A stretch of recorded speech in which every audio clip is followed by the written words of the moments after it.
Let's get back to the issue that I know plenty of Australians are worried about, and not just cost of living, but specifically the cost of power. Now, for obvious reasons, it's not up to you whether you opt in or out of this system. If you want the lights to work, then you have to pay the basic fees to be able to get access to the network. And it feels like no matter how stingy you are with the number of lights that are on or how long you run the air conditioner or which hour of which day, the bills just keep going up. But that's not what I want to talk about tonight. What I want to talk about tonight is the latest policy from the Labor Party that is about your power bill.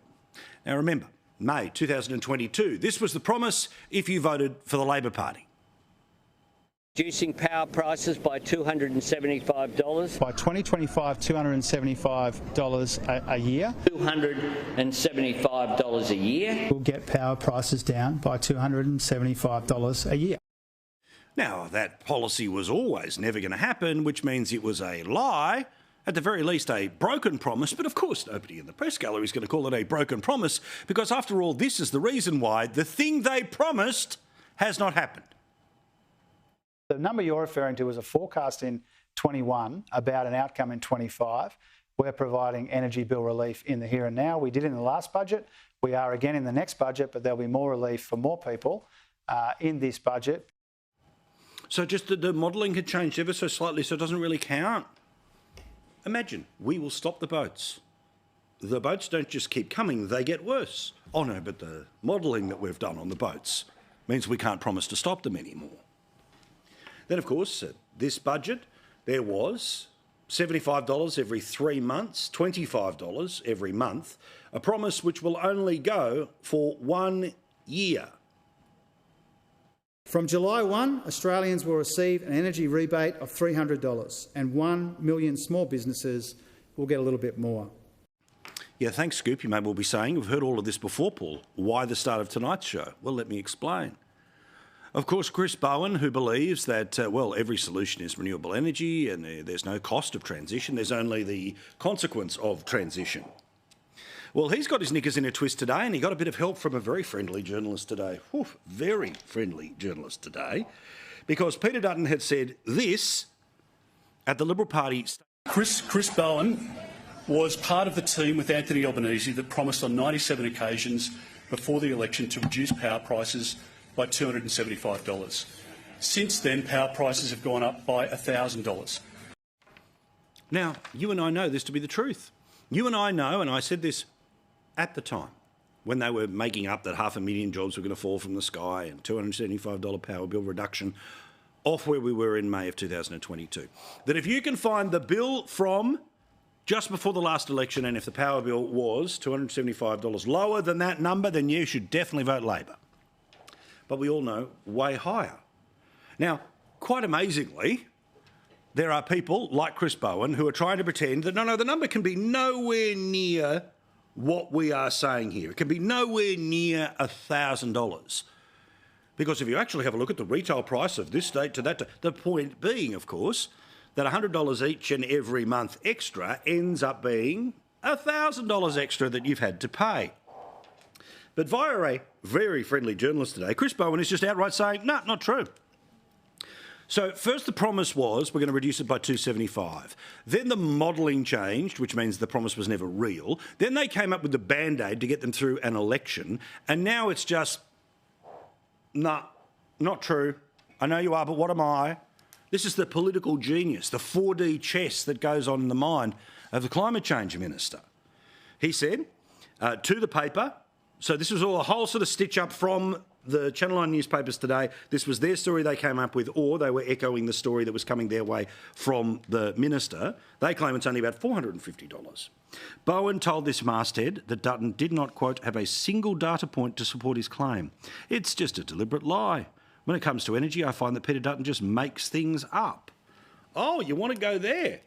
About who's just making stuff up in this conversation. Now, we know that the Prime Minister and his climate change minister, they believe that Australia must reduce 43% of 1% of global emissions. China, of course, can do whatever it wants and increase the level 30 times more than we do between now and 2030. To get there, in part, as you know, we can just completely change from one electricity grid to another. one that won't be as reliable, but don't tell anyone. There's no cost of transition. Everything is awesome. Everything is a shiny or windy day. Now, interestingly, Bowen, when talking about the 275 stuff and his pushback on it, gives us a little bit of detail that we didn't know at the time. You see, the Prime Minister and Albo long said, yeah, 275, and they made this announcement when they named their policy in 2022. But have a look today, again, in the very friendly article that was there for anyone to see. It's modelling the impact of our policies done in 2020 for 5 years into the future. So this is interesting. They had the number and they were sitting on it since 2020. They only announced it in 2022, knowing that the time had already started to run out on it. There have been challenges as we've come to office, like the ongoing energy crisis around the world, like the impact of a war on Ukraine. The only problem is, as I've told you many times before, the announcement of the target and the overcommitment when it came to renewables, it took place just before the election in 2022. But guess what? It also happened before Ukraine invaded Russia. Sorry, the other way around, I apologise. Russia invaded Ukraine. So the reality is this doesn't even work. See, they told us 275. They had known that the invasion was part of the picture, yet, of course, they pay no attention whatsoever. Instead, of course, the Liberal Party quite correctly turns around and says that the CSIRO, they told us it was $1 trillion, then $500 billion. Green groups have told us $2 trillion. But the whole point is to go from the system that was our main electricity network to the one that they hope to be the electricity network into the future, so that we can cut 43% of 1% of global emissions, so they can bid for a UN climate conference, so we can do our bit for climate change. It'll cost, well, at least $1 trillion. This is in part what the Liberal Party say about why your bills have gone through the roof. Because you see, the very energy companies that have to spend all of that money, well, they have to eventually charge somebody for it. And guess who they charge? Us. Anthony Albanese was telling them he was going to reduce power prices by $275 each year, and instead the power prices have gone up by $1,000. And the renewables-only approach of the government is just not working. And then this time last week, and again, look, I get it. There's the big event, you know, the sporting carnival, the athletics carnival happening right now in Paris, where a majority of people are.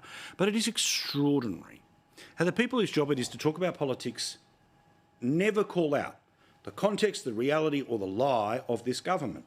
They also are very selective in the types of polling that starts to echo around the universe. It means that the only time you're going to start to hear some of this stuff is if you watch programs like this, which is ironically why the very same people who don't do the job are the ones who would most like us to be pushed off the air. Geez, no connection whatsoever. Well, remember, last week, James Morrow wrote an excellent piece in the Daily Telegraph, in the Herald Sun and in the Courier Mail. According to the research which had been revealed by the polling firm Redbridge, 54% of all voters agreed with the statement that Labor's rush to increase the amount of wind and solar is driving bills, and I quote, through the roof. 54% of Australians agree with that sentiment, which means they agree with our argument, which means they are following the data. Yet, of course, no one anywhere in and around the press gallery could possibly double-check to push forward. Because, of course, the narrative is that anyone other than those who believe we should have made the change yesterday is somehow anti-climate change. No, the cost of transition, let alone the change to the atmosphere, to the landscape, etc., of many places in regional Australia is what's worth noting here. Again, back to that article though, some 59% of people whose houses have less than $1,000 a week coming in, 59% agree with the sentiment that the bills are going through the roof because of their policies. But, you know, nothing to see here. Apparently it's all just a lie. Now, I'm so tired of this. We see it, everything from the American election, state politics and our federal politics, which is that when you saw what you saw with your own eyes, you heard what you heard with your own ears, you have read and seen and lived the experience. Oh, no, it's all just a lie.